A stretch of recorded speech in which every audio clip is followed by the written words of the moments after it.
10 বছর আগে আপনার প্রিয় কেউ হারিয়ে গেছে। আপনি আশা ছেড়ে দিয়েছেন, জীবন পাল্টে গেছে।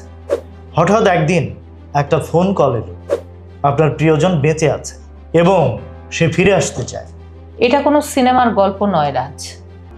আমেরিকার ফ্লোরিডায় ঠিক এটাই ঘটেছে বাটারকাপ নামের একটা কুকুরের সাথে। 10 বছর পর সে বাড়ি ফিরেছে। ভাবা যায়? আমি দীপ। আর আমি রাজ। দীপরাজের দরবারে আপনাদের স্বাগত। আজ আমরা পোষা প্রাণীদের হারিয়ে যাওয়া এবং ফিরে পাওয়ার 2 অবিশ্বাস্য গল্প বিশ্লেষণ করব।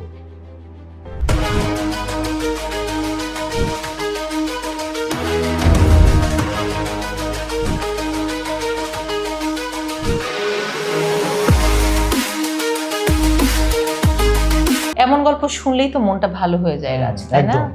আচ্ছা, এখন যদি গল্পে আসি, বাটারকাপের বয়স এখন 15 বছর। যখন সে হারিয়ে গিয়েছিল তখন সে ছিল তরুণ। ফ্লোরিডার একটা অ্যানিম্যাল সার্ভিস তাকে খুঁজে পায়। কিন্তু কি অবাক কাণ্ড, তারা কিভাবে বুঝলো যে এই কুকুরের মালিক কে হতে পারে? উত্তরটা হচ্ছে মাইক্রোচিপ। ছোট্ট একটা চিপ যা চামড়ার নিচে থাকে, ওটা স্ক্যান করতেই 10 বছর আগের তথ্য বেরিয়ে এলো। এটাই তো টেকনোলজির ম্যাজিক। ও আচ্ছা, তুমি তো মাইক্রোচিপের কথা বলছো। তুমি কি জানো যে আমাদের দেশের কোনো পোষা প্রাণী যখন তার ওনারের সাথে ট্রাভেলিংয়ে যায় তখন তার পাসপোর্ট করতে হয়, এবং পাসপোর্ট করার একটা বিশেষ শর্ত হচ্ছে তাকে একটা মাইক্রোচিপ তার চামড়ার নিচে সেট করতে হয়। কিন্তু তুমি জানো কি রাজ, এর উল্টো চিত্রও কিন্তু আছে, এবং সেটা হলো দুবাইয়ে। সেখানে ব্রিটিশ শিক্ষক পিটার হপকিন্স তার প্রিয় বিড়াল ল্যান্ডোকে খুঁজছেন। ল্যান্ডো 45 দিন ধরে নিখোঁজ, আর তাকে খুঁজে পেতে পুরস্কার ঘোষণা করা হয়েছে 3000 দিরহাম, অর্থাৎ প্রায় 1 লক্ষ টাকা। ল্যান্ডোর মালিকের হাহাকারটা শুনলে খারাপ লাগে। তিনি বলছেন, বিড়ালটা ছাড়া বাড়িটা শূন্য লাগে। ল্যান্ডোর শরীরেও কিন্তু চিপ আছে, কিন্তু সে হয়তো ভয়ে কোথাও লুকিয়ে আছে। অন্য আরেকটি ঘটনা আছে। হেইলি রেনল্ডস নামে তার এক কলিগ বেলকনির দরজা খুলে রেখেছিলেন ভুল করে।